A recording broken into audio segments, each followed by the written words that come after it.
Assalamualaikum warahmatullahi wabarakatuh. Saya Fitri Laila MPD dari SMP Negeri 1 Kemang, calon guru penggerak angkatan 7 Kabupaten Bogor. Pada kesempatan ini saya akan merefleksikan hasil wawancara dengan dua kepala sekolah, di mana wawancara ini merupakan rangkaian kegiatan modul 3.1, yaitu pengambilan keputusan berbasis nilai-nilai kebajikan sebagai pemimpin. Saya coba mewawancarai, yaitu yang pertama dua kepala sekolah hebat yang sudah saya wawancarai, yaitu yang pertama Dr. Dini Kurniani MPD, di mana beliau adalah pimpinan di sekolah tempat saya bertugas, yaitu di SMP Negeri 1 Kemang, Kabupaten Bogor. Lalu yang kedua adalah Ibu Yulianti SPD, beliau adalah kepala SMP Al-Aqsyar, Kabupaten Bogor. Kebetulan dua sekolah ini adalah kami sama-sama satu komunitas praktisi, yaitu Sekolah Penggerak Angkatan Pertama di Kabupaten Bogor, di mana sekolah saya mewakili SMP negeri dan Bu Yuli atau SMP Al-Aqsyar mewakili dari SMP swasta. Hasil wawancara atau refleksi dari hasil wawancara dari dua kepala sekolah hebat ini adalah saya menemukan fakta yang menarik atau menemukan istilah yang menarik, yaitu ada istilah individutor dan manajemen konflik.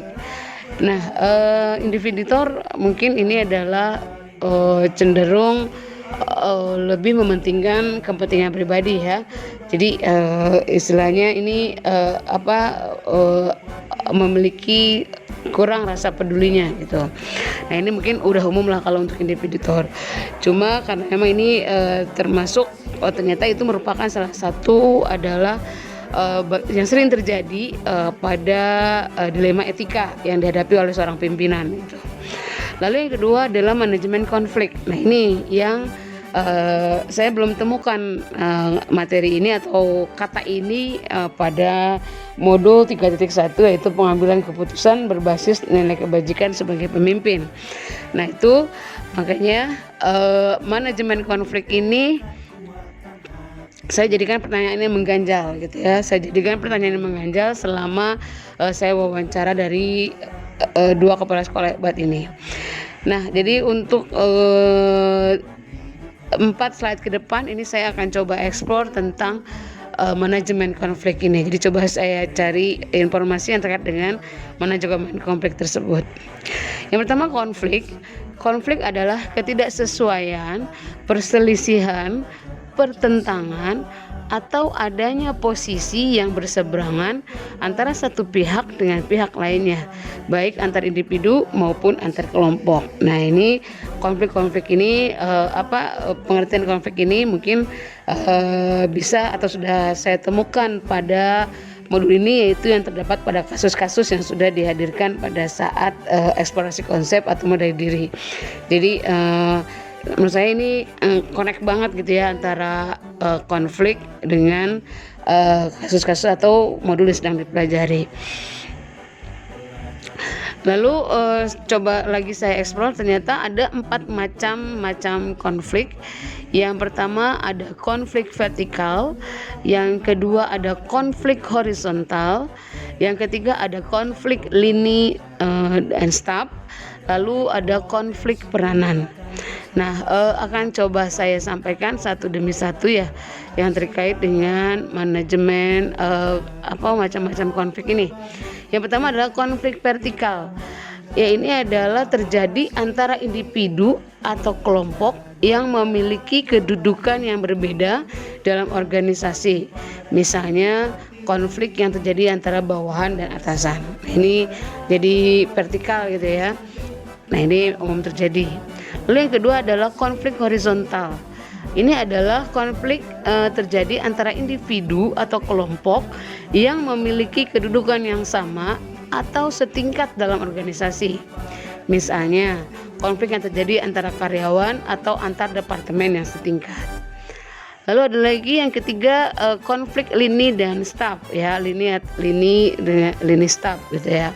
Konflik ini terjadi antara karyawan lini atau satu letting gitu ya istilahnya lah, yang biasanya memegang posisi komando dengan pejabat staf yang biasanya berfungsi sebagai penasehat dalam organisasi. Nah ini biasa dalam satu komunitas kecil ya bagian-bagiannya.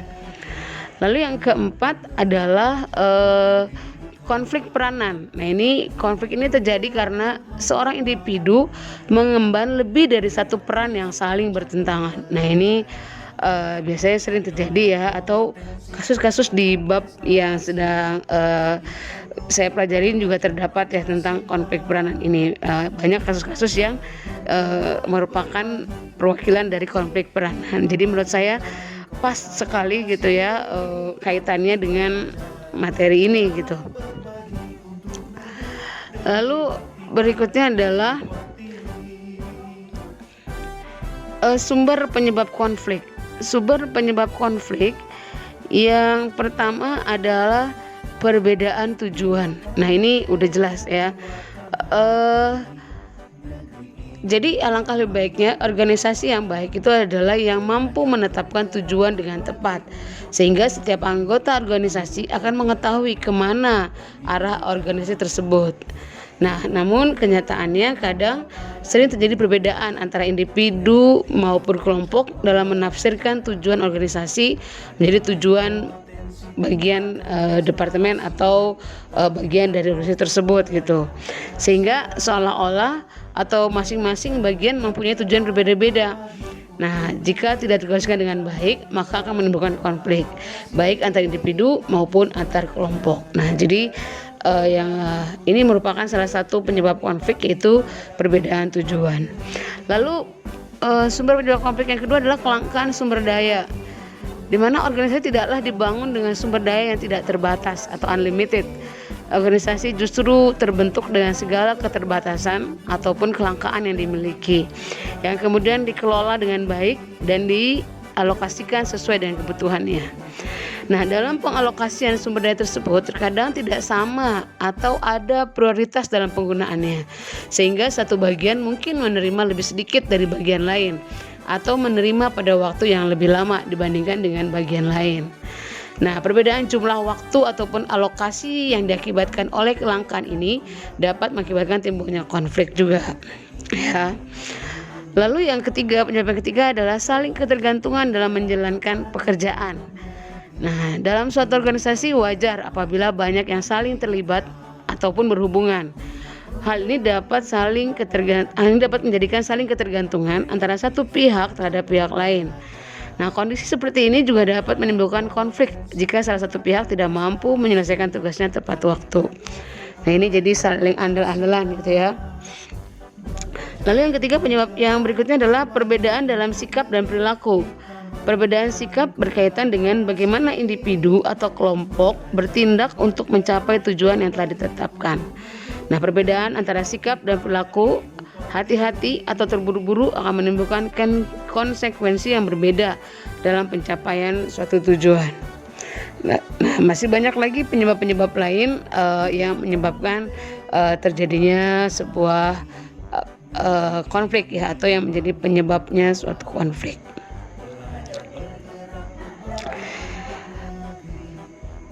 Lalu ada tahapan dalam manajemen konflik, yaitu yang pertama adalah pencegahan konflik, yang kedua penyelesaian konflik, lalu yang ketiga pengelolaan konflik, yang keempat resolusi konflik, dan yang kelima transformasi konflik ya.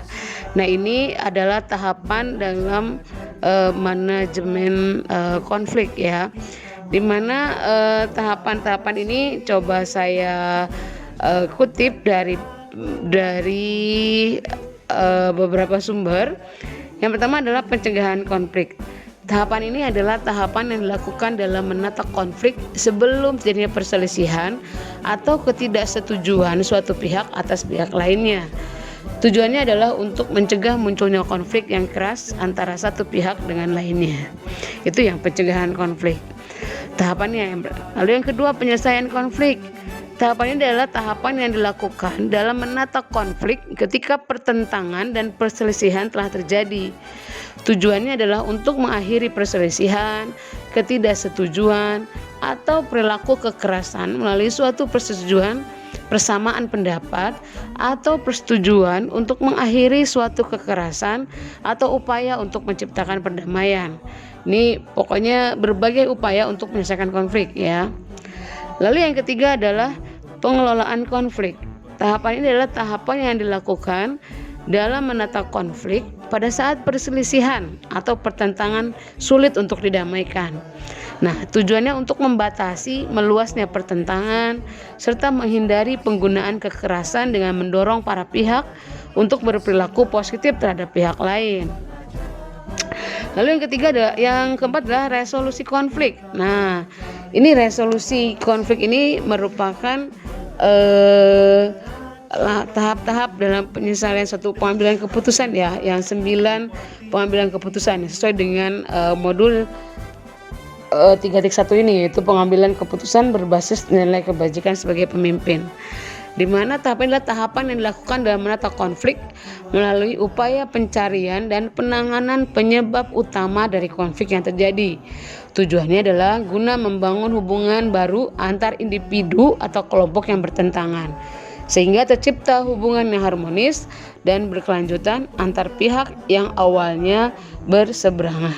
Nah, ini resolusi konflik ini sesuai dengan tahapan pengambilan keputusan ya, yang tahapan 9 tahapan pengambilan keputusan, di mana adalah resolusi itu adalah prinsip resolusi itu adalah bagaimana prinsip dalam pengambilan keputusan, yaitu ada hasil akhir, ada proses, yaitu ada proses dan ada rasa peduli ya. Nah, ini yang berbasis akhir misalnya berpikir berbasis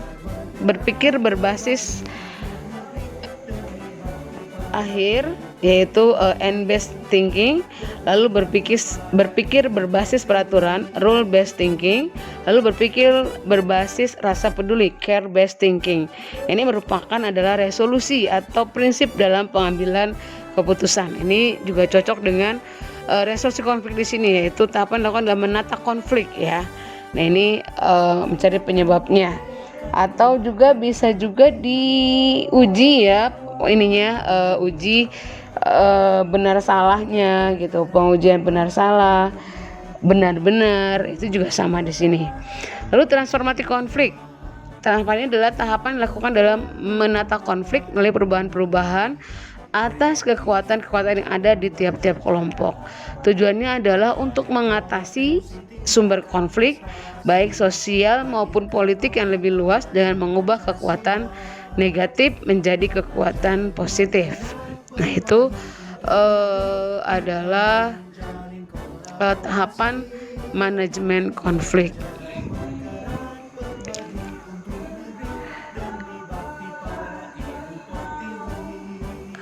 Lalu sama halnya dalam pengambilan keputusan berbasis nilai kebajikan sebagai pemimpin dalam modul 3.1, itu ada kemiripan dalam manajemen konflik ya. Strategi penyelesaian konflik itu juga ada strategi penyelesaian konflik. Ini hampir sama dengan dengan materi atau konsep di modul 3.1. Nah, dalam manajemen konflik, strategi penyelesaian konfliknya adalah yang pertama adalah penghindaran. Nah, strategi ini dikenal dengan sebutan kura-kura. Mengapa demikian disebut kura-kura? Karena lihat saja, kura-kura selalu menarik diri, berlindung di tempurungnya ketika dihadapkan dalam suatu masalah. Strategi ini biasanya digunakan di situasi di mana akan menjadi kerusakan atau kerugian yang besar. Jadi ini adalah strategi dalam menghindari konflik adalah kita ya sudah menghindar saja gitu kan, daripada mendapatkan ancaman atau bahaya. Alangkah lebih baik kita nyari aman aja ya. Ada beberapa individu yang memang bersikap seperti ini ya, seperti kura-kura istilahnya. Itu namanya strateginya adalah penghindaran. Lalu yang kedua ada strateginya akomodasi. Nah, strategi ini dikenal dengan sebutan gaya rusa dir style. Di sini kepentingan pribadi menjadi tidak penting serta menjaga kerukunan. Strategi ini dilakukan dengan memberikan kepercayaan, melakukan kerjasama, atau membiarkan pihak lain menemukan langkah-langkah penyelesaian masalah. Jadi ini adalah lebih jadi lebih mengutamakan kepentingan atau masukan-masukan dari luar dulu gitu, baru daripada kepentingan atau ide-ide pribadinya. Nah, ini adalah salah satu strategi dalam penyelesaian konflik. Saya rasa ini sesuai ya dengan ada koneksi yang erat dengan tahap pengambilan keputusan yang sudah yang tertera di bab 3.1 ini. Lalu yang ketiga adalah kompetisi. Nah, strateginya dalam menyelesaikan konflik yaitu strategi ini dikenal dengan gaya ikan hiu, shark style ya istilahnya, di mana satu pihak dinilai memiliki banyak informasi dan berada dalam posisi yang lebih baik. Walaupun strategi ini dapat menimbulkan konflik berikutnya, namun tidak ada salahnya untuk dicoba. Jadi salah satu strateginya adalah kita membuat atau pemimpin itu adalah melakukan seolah seperti ada kompetisi, ada persaingan gitu di sana, sehingga bisa membantu dalam penyelesaian konflik. Lalu strategi berikutnya dalam penyelesaian konflik adalah kompromi.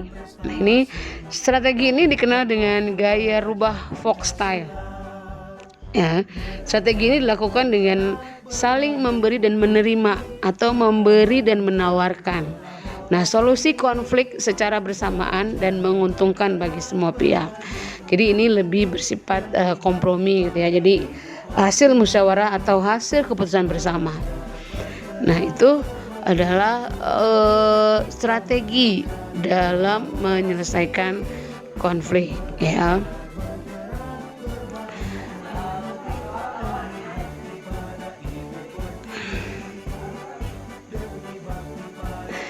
Lalu langkah-langkah dalam menangani konflik, yaitu yang pertama menerima, mendefinisikan dan merumuskan pokok masalah dengan jelas. Lalu menerima, mendefinisikan dan merumuskan pokok masalah dengan jelas, menganalisis dan memutuskan untuk pengambilan keputusan, memberikan jawaban, pihak manajemen memberitahukan kepada pihak karyawan agar tidak menjadi suatu keputusan pihak. Lalu tindak lanjut dari keputusan yang telah diambil. Nah, langkah ini diperlukan untuk mengawasi akibat dari keputusan yang telah dipakai. Ini langkah-langkah yang bisa dipakai dalam manajemen konflik ya, atau menangani konflik.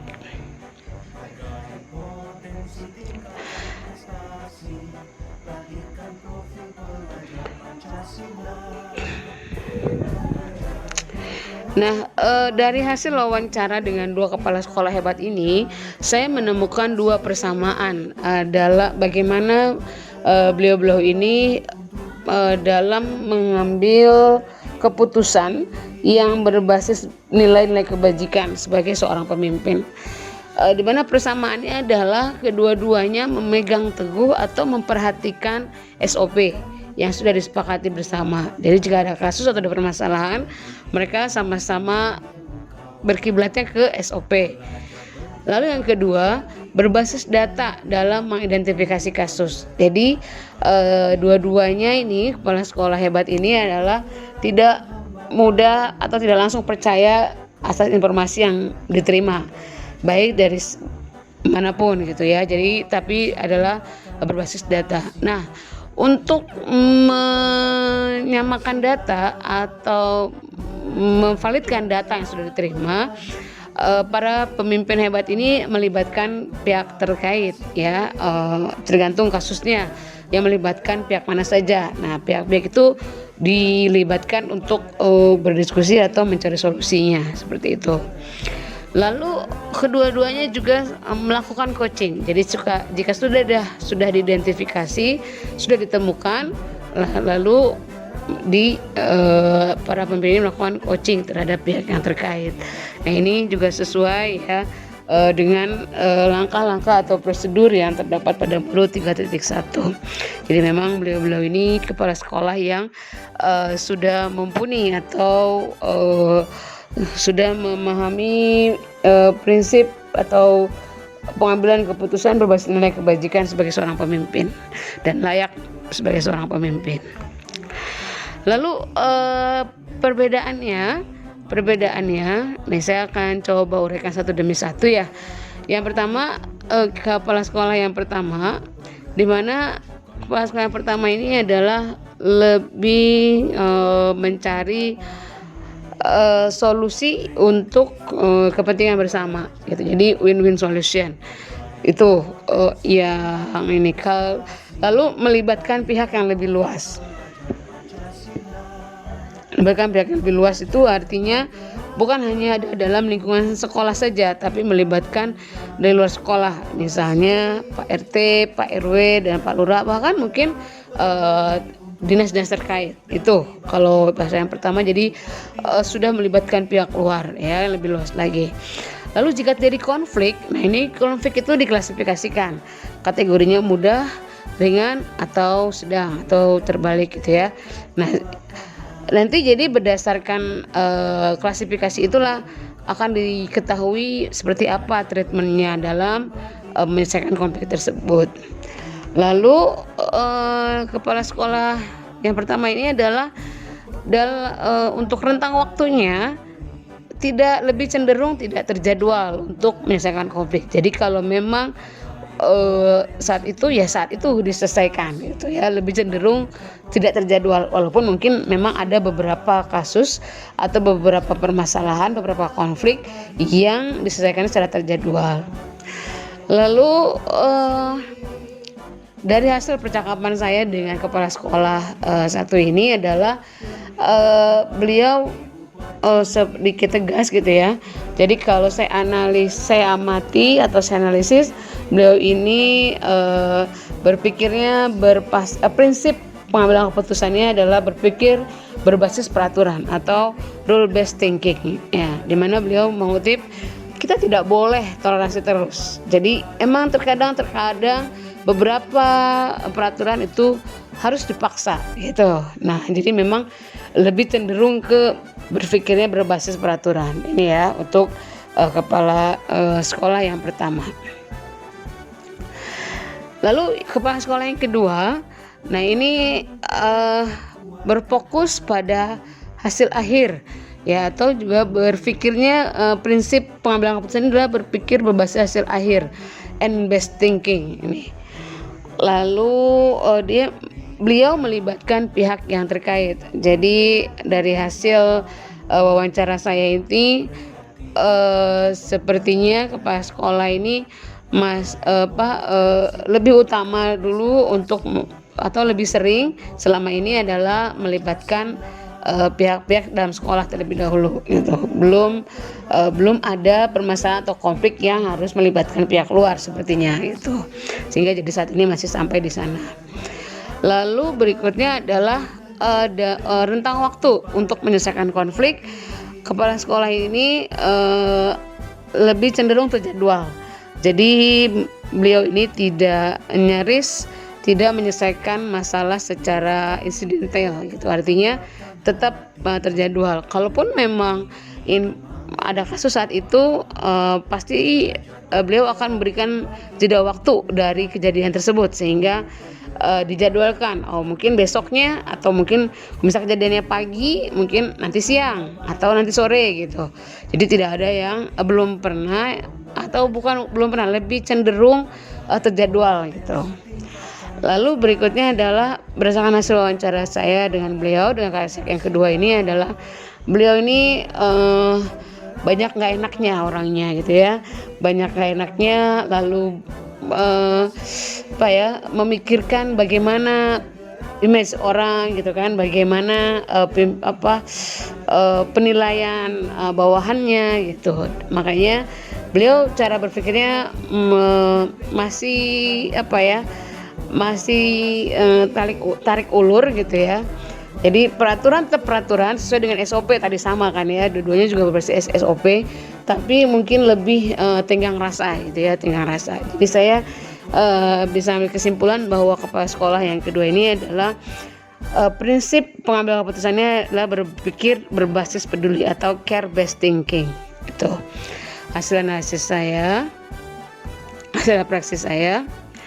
Nah, rencana kepala sekolah dan saya ke depan dalam menjalani pengambilan keputusan yang mengandung unsur dilema etika adalah tentunya yang pertama adalah berpihak kepada murid, lalu berdasarkan nilai-nilai kebajikan universal dan bertanggung jawab. Nah, ini adalah merupakan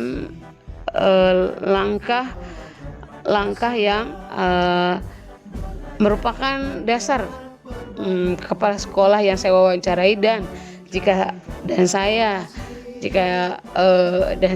dalam pengambilan keputusan yang berbasis nilai-nilai kebajikan, yaitu pertama berpihak kepada murid, lalu nilai-nilai kebajikan yang universal, dan lakukan dengan penuh tanggung jawab. Nah, ini merupakan langkah yang akan saya ambil kepala sekolah yang sudah saya wawancari dan saya dalam pengambilan keputusan. Nah, kesimpulan saya dari hasil wawancara dengan dua kepala sekolah ini, bahwa pada dasarnya beliau ini sudah melakukan prinsip-prinsip pengambilan keputusan yang berbasis nilai-nilai kebajikan sebagai seorang pemimpin yang berpihak kepada murid dan dilakukan dengan penuh tanggung jawab. Terakhir, kesimpulan dari saya, seorang pemimpin sekolah yang berkualitas akan mampu memberdayakan seluruh sumber daya di ekosistem sekolahnya hingga dapat bersatu padu menumbuhkan murid-murid yang berkembang secara utuh baik dalam rasa, karsa, dan ciptanya. Kepala sekolah adalah aktor kunci dalam terwujudnya profil pelajar Pancasila. Terima kasih. Demikian paparan dari saya terkait refleksi saya terhadap dua kepala sekolah hebat yang sudah saya wawancarai. Mohon maaf apabila hal kurang berkenan. Wassalamualaikum warahmatullahi wabarakatuh.